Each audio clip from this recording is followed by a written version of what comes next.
Happy holidays. Hopefully I get this up before the holidays. This is 2024 beauty roundup. This is basically everything that I've discovered this year that I really love. I do these usually every year. I've done 2 in the past for 2021 and 2022. I wasn't here for 2023, so this is 2024. I wore the same top in 2021. So I'm gonna keep this tradition going for the rest of the beauty roundups that I'm gonna do. Okay, quick thing I want to address. I've been hit by so many spam accounts in the past 2 weeks. It's crazy. There was 2 videos of mine that kept getting random fucking comments that were like awesome, nice, beautiful. In like 2 hours I had 100 comments. If you see 2 videos of my channel where the likes don't add up to the view count, that is that. Okay, anyways, I'm gonna first start off with my fragrance of the year. I wasn't really into fragrance this year just because I feel like my nose got extra sensitive this year and I was just kind of dying. But I got this in Korea when I went last month, so this is kind of a newer favorite. This is from the brand Granhand and I got the scent epeul, whatever. I'll put the notes on the screen. It's very fresh scent. It's very light and it's a perfect day fragrance and I love it a lot. I hate scents that linger. I feel like I'm kind of opposite to people where they want their fragrance to linger. I don't want to smell my fragrance when it's on me. Like smelling it in the little cap is fine, but on me, if I have to smell the entire day, I will die. I got a new perfume last night and I just tried to like spray it and it went all over my room and I was kind of gagging for a few hours. It's still pretty full because I literally just got it last month. I really like it. In terms of skincare, I only really have 3 things to talk about. This year, I just kept to my usuals just because I feel like I have a pretty good routine. This year, I switched out my epeul to a tretinoid cream. This is the 0.025% and I use this in place of epeul, which was my acne cream for the longest time since I was 15, and I was like, okay, I'm 22 now, I cannot keep using the same shit for 7 years, so I changed it to this. It's been really helping with my bumps and stuff like that. I've used it for a few months now. I don't feel like I have a lot of wrinkles to begin with where I can say, oh my god, this got rid of my wrinkles, but I'm gonna keep using this and it's been helping keeping my little bumps at bay and I feel like my skin's been pretty glowy. And then I have this lip balm. This is the ginger sugar overnight lip mask from Etude. This is my favorite lip mask of all time. I've been using this every single fucking day since I got it last month in Korea. The first 1 week of me using this, I can already tell it's my favorite. It's a very thick product. If you don't like a thick lip mask, you're not gonna like this at all. It's so thick that it really locks in all the moisture and it doesn't move at all. I'm a mouth breather. I move a lot around in my sleep. The fact that this still is here when I wake up in the morning is insane. I didn't use it last night. You see, now I got a little crusty, so get this if you have crusty lips, especially in the winter. Final product for skincare, this is the macqueen collagen vita wrinkle multi balm. I've been using this pretty much every day since I got it. For underneath my makeup, I put it onto my drier areas such as my under eyes, around my nose, and I directly go on with my foundation on top of it, and it really helps with how my makeup lays and how it sits and stuff. I feel like I'm no longer coherent. I was watching my videos, like I put a lot of my older videos back up just because I was like, wow, these are actually kind of good. Like I was watching, I was like, what the fuck? How was I describing all of this? Like if you watch my first beauty roundup, I was really describing things. Now I feel like I have 2 adjectives, good and nice. But yeah, this is good. It helps locks in the moisture a bit, so it just creates a very smooth application for the rest of the base product. So that's all the skincare. Sorry, I lied. I discovered a favorite cleanser this year. I've been using the CosRx cleanser for the longest time. I've probably been through like 5 tubes of it, but this is not the one I'm talking about. My newest favorite is the Heimish all green clean. That one, I love that one so much more. It's also low pH cleanser. And it's just so much richer and thicker. Like the consistency, it's so creamy. It just feels luxurious on the skin and it feels like it's really cleaning my skin and getting into all my little nooks and crannies without being squeaky kind of clean, where it's like stripping all the oils. I just love it so much and I've bought so many backups now, so it's replaced my CosRx one and I use that every day, every night as my second cleanse after my, wow, did you hear my blown pop? As my second cleanse after my first oil cleanser. Okay, back to the video. For hair care, nobody cares because my hair is hay, but I've been really obsessed with the Unove. This entire line has been saving my ass and my hair because I'm growing it out. Also, shout out to myself because 2024 might be the first year I haven't gone through with a bob cutting urge. So yay. Okay, moving on to makeup, the fun shit. So as per usual, no particular order because I'm not about to organize all this, but I have a makeup bag, pull products out, and I'll show you what I liked. Okay, so first things first, we're gonna talk about some blushes. I didn't realize how much I actually like these blushes until I looked at my collection and I saw that I had 5 of them. These are the 3C face blushes. I have pretty much all the cool toned shades that they have made, aside from this one because I got when I was like in denial. I've been using these for quite a few years now, but this year I got a few new colors that I'm kind of obsessed with. I really like the formula of these. They're really smooth, very easy to apply, and they have good color payoff without being super crazy in your face. My favorite this year would be this one. This is Fools in Love. I'm wearing this in the center of my face right now, kind of as a brightening color. It kind of gives me the same effect that Ballerina Pop from Clinique does, and that is my favorite blush for brightening of all time. Yeah, but these ones are like completely matte. Okay, second thing, I have this kind of primer sunscreen duo. This is from the brand Integrate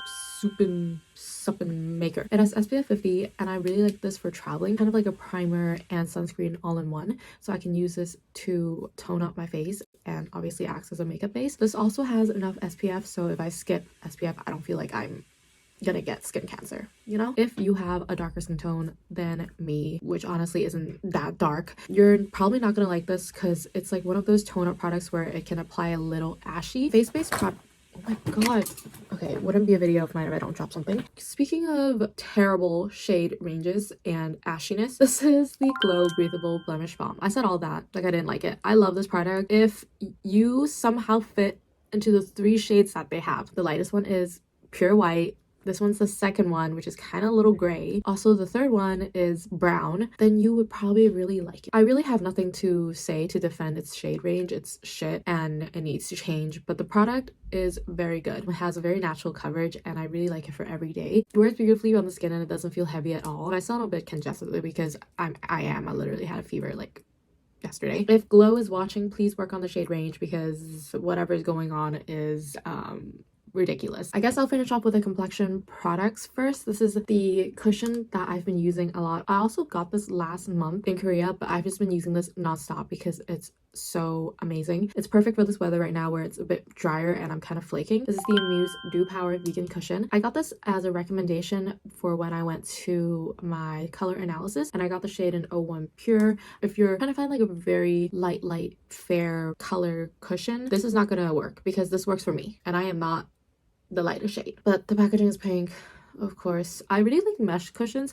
This almost reminds me of the YSL one and definitely the Clio one that is in its pink packaging as well. Those are very like glowy dewy products and it gives you a very creamy looking skin that looks healthy but very hydrated. I have a primer to share. This one I talked about in my gimmicky makeup product video, but I really liked it. This is the Power Grip Primer from e.l.f. I love how my makeup lays on top of it. It creates a very smooth canvas for my skin. Not like pore filling smooth, but like just a very slippery, sticky kind of feel, which honestly kind of sounds disgusting, but makeup really sticks on top of it, but it doesn't feel so like sticky like people are saying. I don't know, I really like the texture of it and it just helps with how my makeup lays on top, and I feel like it is one of the first primers that I really noticed it helping the longevity of my other makeup products, so bomb. Okay, this is a little highlight I've been using. This is from the brand Little Ondine. This is the shade 03. It's a highlighter powder, but I've been using it as an eyeshadow. It's one of those eyeshadows where it gives a very wet, dewy, translucent glow, and I've been really into those kind of single shadows this year. Natural, but like looks like you put a lot of effort in it. Actually, from the same collection, I have their cream blush. This is 01. It's a very thick cream, very matte and very opaque. It's very thick.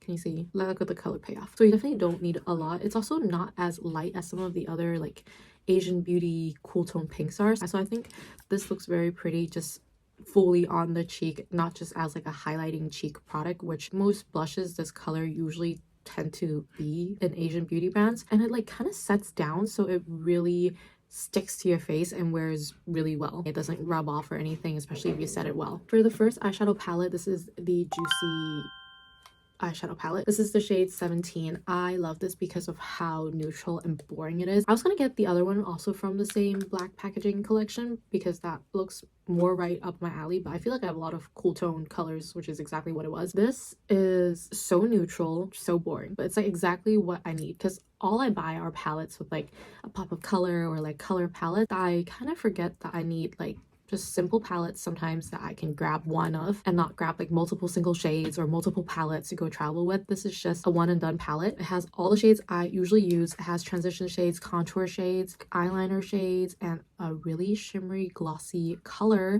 in here that is exactly what I like, where it's like glitzy and watery. It's just my perfect palette. When I say I use this a lot, no, because I feel like this year I'm trying to do more colorful looks. I was watching my old videos and I was like, good for you. Good for you for doing all that. I'm gonna try to bring her back this year. Okay, another palette, the Kaleidos. It looks like a fallopian tube. It's in the shade 05. Doesn't this look like the reproductive system? I don't know. It's funny. But it's kind of pretty as well. Love the colors. Another more boring palette that has a little pink. It's kind of like the same thing. Honestly, if a palette has a shade like this where it's like this kind of vibe, it's an instant favorite. Disregard all the other colors. I probably have so many of these shades in my collection, but I don't give a fuck. Okay, they look so good. This is another one of my favorites. The formula is super smooth and easy to blend. It wears the entire day. It's just an amazing palette. Did you think this was gonna be a yearly favorites without a flower nose blush? You're wrong. This is the Swan collection. This is ode to romanticism. It's like one of those blush products that I use as like a highlighty blush, but it's not so light where it looks really stark and white. I can also use this as just my regular blush and have it look a little bit more brightened. It's not as cool as I usually would go. I would say this is quite like a neutral shade. And look at the packaging. Love. The only highlight this year I have, this is also a newer product, but I've been using it a lot. This is the Espa Tone Pairing Highlight in the shade Aurora. This is kind of like a pinky purpley tone, like a baked product. I like this because it's so subtle.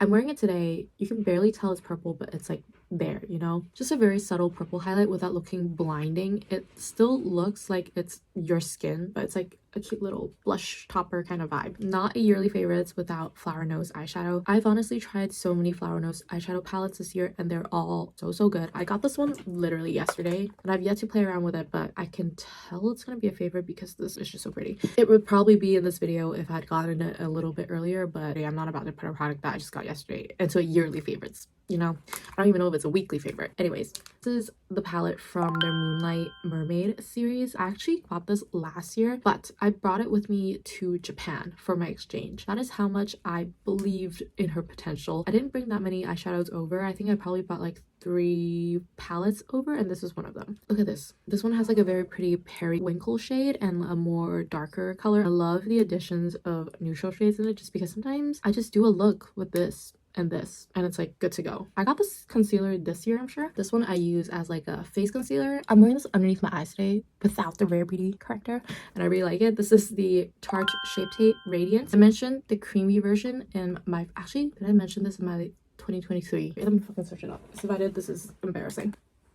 BRB. Okay, no, I talked about the ultra creamy version in the 2022 Best of Beauty, but this is the Radiant one, so it's a little bit more hydrating, a little bit more glowy, and I like it just a little bit more because of that. It doesn't look cakey. It has good coverage but isn't thick. Then I have 2 single shadows. Again, I said this year is the year of single shadows for me just because I got lazy. These are the water shadows from Kiko. They changed the packaging. I hate it. I like the old packaging more where it's a little bit bulky but it feels a little bit nicer. I have the shade 06 and 21. You can wear these dry and you can wear these wet and they give you the prettiest effect on the eyes. It literally looks like you're wearing water, like it's like liquid. And just the formula I like where it's like not metallic but it's like shining, you know? Let me talk about my favorite mascaras this year. If you've been here, you know I hate doing mascara, literally the worst step ever, but I feel like these mascaras made it a little bit easier and more enjoyable for me to do my lashes. I always use my YouKiss primer no matter what mascara I use. This is also from YouKiss. This is their Plume mascara. It's in the shade 01 black. It has a really skinny applicator and it really gets into the lashes and makes them look feathery. The first step you gotta pass for mascara to be considered even wearable for me is if it smudges. Most mascara smudges on me, especially Western brands, so I get really terrified to try new mascara just because of that. Like if you can't even wear well, if you smudge, you're out. These ones don't do that. This one's a little easier to take off. This one sometimes takes a few products to take off. This is the Ink All Black Cara from Peri Para. Very smudge proof. This is their volume curling version. It has that like quintessential thick volume bristle brush. It really gives you intense volume, makes your lashes look super big. Again, super smudge proof. I have to definitely use an eye makeup remover and an oil cleanser. I can't attest to whether it's waterproof or not. It doesn't say. I feel like if you cry in it, you'll probably be fine. Low-key, I think I wore this to watch Wicked, so maybe I did cry and my makeup was fine on that day. This is, I think, the last single shadow that is powder form. This is from Joocyee. This is their MT115 single shadow. We already know what kind of color it is and what kind of effect it gives on the eyes. This is also very convenient because you can pop it out and put it in a magnetic, I can't say words, magnetic palette. I feel like this is like all the other shadows that I've showed you before, but on crack. Like, it's more metallic-y. It literally looks like metal on my fingers and it reflects like a mirror. Do you see that? I can literally see myself. Not like clearly, like I look like Slender Man in my reflection, but I can see a shadow in there. And it's just so amazing and pretty and lovely, and I love it so much. See, this is why I stopped doing YouTube videos. I have no adjectives compared to me at 19. I have no words, no thoughts, no brain cells. Okay, moving on. I guess let me finish off with the eyeshadows. This is the Rem Beauty in the shade of Fembot. I wanted this so bad because I just knew how much I would love it. They don't ship this to Hong Kong for whatever reason. I literally made my friend get this for me. It's just like a super soft wash of color. Again, kind of gives the same effect, but it has a blue flip to it and a really transparent base. Last eyeshadow product, this is the 3CE eye color palette. I talked about a few other ones. I have bought a lot of these, but I've been really using this one a lot. Also Dear Nude, but I mentioned that in a previous favorites already. This one looks the saddest out of all of the ones that they have because it's just so boring. The color of the packaging is boring, the inside is boring. But again, going on the same tangent as the Joocyee palette, sometimes you just need a boring palette for your fun palettes to work, you know? So for blush, this is a newer product for me as well, but the color story of this is so pretty. The formula is definitely something that I have to work around with. It's giving ColourPop Super Shock Shadow. Like, it's that putty kind of finish. This one I feel like is a little wetter than ColourPop, but this is the Flee blush duo. This is Cupid and this is No More. Very muted shades, right up my alley. Fuck my color analysis results because these are the colors that I think looks best on me and I wear the most often. Last product before we get into the lip products. This is the Floret eyeliner. I use this underneath my eyes for like pinky eggo cell effect. I feel like if I use like a very white beigey color for my eggo cell, it's just too much for my face. This is the second one of these I have. I used one up already. Okay, now we're here for the lip products. There is not as much as I thought there would be. An honorable mention, actually not an honorable mention, it is a very deserving mention. I just don't have the physical product because I used it up. Is the Romand Veiled Rose Lip Balm. Use that one all up. It's gone. I need to repurchase it, but it's a really natural color and I use this every time I either don't do my makeup or do very light makeup or when I just feel like I don't want a very strong lip. It's the exact same color as my natural lip, so when my lips kind of go pale, because I don't know why my lips always go pale, I put that on and I look like I have some color in my lips and it's really comfortable. It doesn't emphasize dry patches. Also from Romand are these glosses. This one's my favorite, but I have two. This is their Glassing Color Gloss. I'm pretty sure this is a new formula from them this year. I have the shade Rapey Way. It's darker and a bit cooler. Reminds me of Great and also Peony Ballet. It's like a very nice soft pink for every day. They're very sticky. If you don't like sticky glosses, you won't like them, but I love thick products on my lips because I need to know that the product is there. When it's too like slippery, I feel like it's getting everywhere and getting on my teeth. I have an overbite, so I feel like products do get on my teeth easier. Because of that, I need products that give me security like that. These are Joocyee lipsticks. I have the shade 539 and 523. I hate when Chinese brands, their swatches don't even look the same. Like, they do lip swatches, but when you actually get the product, it's like so much warmer than what it is. But these two colors, certified cool girl girlies will like. This is a 539. It's definitely a more neutral, nudie brownie shade, but it has a hint of pink in it, so it's not so warm. These are very glossy lip products, so really good for this weather, very good for chronic dry lip havers. And then this is 523. Just has a little bit more pink in it, less nude, less brown, more ready. This is the Blend Bunny Lip. I don't know what it's called. It's in the shade 8. It's like a berry reddy kind of color. I don't usually use these colors a lot, but for this kind of season I like these colors more. It's a little burgundy color, so it definitely leans a little bit more cool tone and wears nicer. I don't like true reds and I don't like warm reds, definitely. So this kind of red is like my favorite, and it's a plumping lip product, so it definitely feels cooling on your lips, doesn't emphasize any dryness, and very glossy. Yay. This is the newest one, Fenty's Arcane Collab. This is Rebel Razor, just a pink gloss. I love the Fenty glosses. I feel like every year I mention one. They're just my favorite. This one has really pretty shimmers, like a raspberry pinky color, but not too intense. I'll put some on to show you, even though you probably can't tell because I have lip products already, but I love the Fenty glosses. They're so good. I have literally a full video of that. I don't know if I recommend you watching it because it's an old video, but it's there. Final gloss, this is the Para Ink Lasting Lip Gloss. I've tried these previously and I have like 2 other colors I've tried. They're both a little too warm, but this one is a newer shade and it's right up my alley. It's like one of those like pretty cool tone pink colors, a little darker than Rebel Razor, but this is the color. Honestly, girl, looks the same. Been wearing this quite a lot. It's also in my purse as well. I have like 3 lip products in my purse. The third one is Bear Grape. So I always have these lip products in my purse and they pretty much look the same. But I think that is it. So that's everything I wanted to share in this year's beauty favorites. Definitely not as many products, I feel like, as previous years. I don't know. I've just been lazy this year. I haven't really tried anything. I feel like the beauty releases don't excite me that much anymore. Now that I'm back to making videos, maybe next year we'll be back to having 10 million products in my beauty roundup. Yeah, thank you for watching. I'll see you guys next year. Happy holidays. That's all for me. Okay, bye.